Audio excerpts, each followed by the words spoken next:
we have with us about a fake job pass. 238 Indians have been rescued from Myanmar and Thailand. Indians were held captive in Myanmar-Thailand border.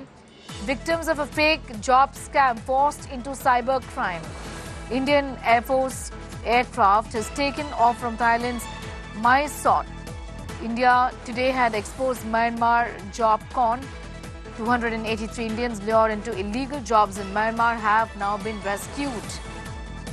As many as 283 Indian nationals who were victims of fake job offers in Myanmar have been rescued and repatriated from the country.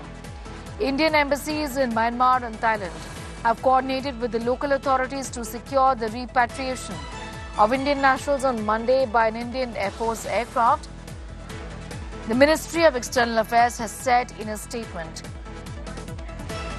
Shivani has got more details on that. Shivani, just talk to us about what happened in this case. 238 Indians were in fact in Thailand. Also tell us what's the conversation been like between the government of India and the countries from where the two areas from where these people were brought back essentially.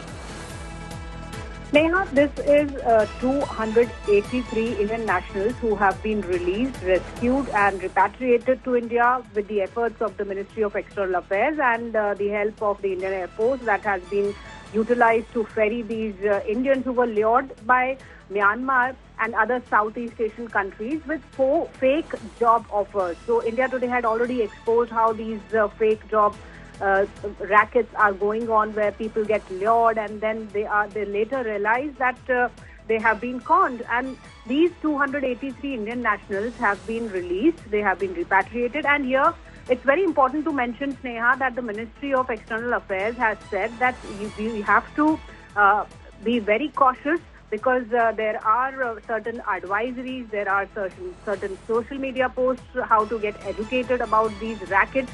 We need not get attracted and lured without verifying where we are traveling to for these fake jobs. So this is a part of the ongoing drive by the government of India to repatriate, to help all those who've been conned, and they are in certain countries where the fake job offers were made to them. All right, I'm going to thank you for the moment. Getting in those details is my colleague Shivani telling us about the fake job scam that has been busted.